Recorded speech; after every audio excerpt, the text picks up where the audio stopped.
man, I mean, so many gags came out of the story jams, and so many of them survived from early on, even when we started working on the movie. I'm trying to think of a specific one, but there's even the ones that started just as like a small little gag would somehow find their way and make it in even to the background. I mean, watching the footage coming back today and stuff, like I see things in the back that I'm like, oh man, that I remember I was talking about this little thing, and it made its way into the back of like Marsh Market or like the gala sequence even, and you're just like, I can't believe it's still in there and stuff. But there's so many gags, especially with Gary. I mean, like there's so much we could do with Gary and the way he can manipulate his body. I think. Hi, it's Jill Monroe from EUR Web, and today we are at Disney Animation Studios for a sneak peek at Zootopia 2. Come check it out with me. With the sequel, we're always thinking bigger and better, but what is one non-negotiable that you held throughout this process? You know, it's funny, when we approach telling a story, there are obviously Judy and Nick and their relationship. That's the one that we had to include, but, you know, we really I don't like to put any rules on early on as we're exploring what story we want to tell, and as we're telling it. I think, you know, I love working here in the studio because there are so many, you're working with creative people constantly, and so I love kind of opening the doors and saying, hey, there are no rules here. What could we do if we could do anything? And then I feel like it's our job, you know, once we find the story we want to tell, it's our job to figure out how to get that done. That must be a freeing work environment. So we get introduced to semi-aquatics and aquatics in this one. What was the conversation like around that introduction, and how did, in your mind, you kind of envision the world, and did it match up?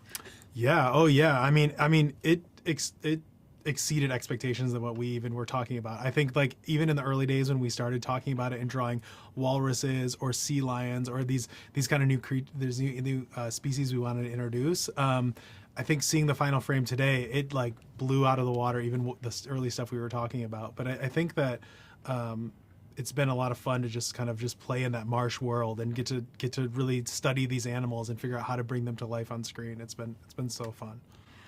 And starting off the movie, there's kind of a nod to 80s action flicks that we all love. So when you're putting those moments in, how do you make sure that it is fun enough for the kids to get it, but the adults get the nostalgia and the wink? Totally. Yeah. I mean, from the story team, we're always watching films. For this film particularly, we're watching things like True Lies. I mean, The Fugitive, or like Beverly Hills Cop, or Lethal Weapon. Like, we're watching all these movies, like you said, it's got that nod to 80s action movies. And then the first Zootopia, they had the kind of like, they had a nod to The Godfather and stuff. So we wanted to honor that. Like, it works so well in the world of Zootopia, and we kind of wanted to bring it into this film as well, to kind of like have little nods to movies and things like that. So yeah.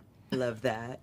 So this film expands culture with the Marsh Market, legacy with the Lynxleys. Am I pronouncing that correctly? Yes, you are. And pop culture with gazelles. So how did you protect clarity for a global audience without having to overtell those aspects but still make them fun? Yeah, I think that there are some human aspects that kind of we all connect with, and it's going deep into relationships. And, you know, so again, it was always our guiding light was really Judy and Nick's relationship as they go through it. But as we expand new worlds, like going into Marsh Market, you know, they're experiencing it for the first time too, and we see their reactions through their personalities and how they experience it. And you know, we always, you know, talk about like, what is this world like? Marsh Market was, as we talked about earlier, was something completely new to us, because we were creating a world that lives under the water and above the water, and we have no human equivalent to that. So we really just let our artists kind of expand and grow and say, what would it be like? And we talked a lot about how they would live underwater and how they would live above water. So we get to see a lot of, you know, conversation with the different animals coming together, so to speak.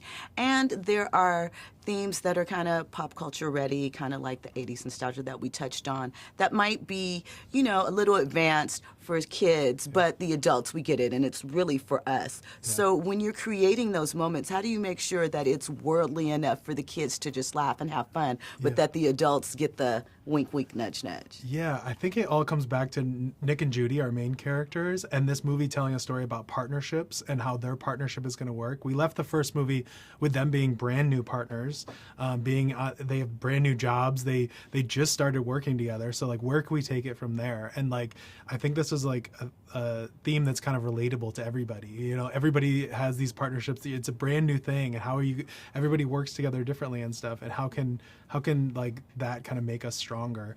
And I think that's something that is kind of universal to everybody. So I think it just has that kind of broad appeal for everyone. So you've led teams on Encanto, Moana 2. What is a practical lesson you've learned from the past that you've taken with you onto this? Yeah, I think first and foremost, I want everybody to have a good time. So, and I think when people are relaxed and having fun or able to be creative, that's when we get the best work. And so Jared and I, when we first started talking about Zootopia 2, one of the things that we had talked about was really create an environment where we wanted people to have a good time. So that was always the conversation. Anyone who came on the show, I'd sit down with them. I said, we want to think of things differently. We want to have a good time. We know it's going to be hard. We know there'll be difficult and stressful times, but let's take this time early on to get to know each other and build those relationships and really focus on having fun. And hopefully we see that in the screen. What's one moment that's a personal favorite for you that you would want the fans to kind of look out for, or just pay extra special attention because you really enjoyed it?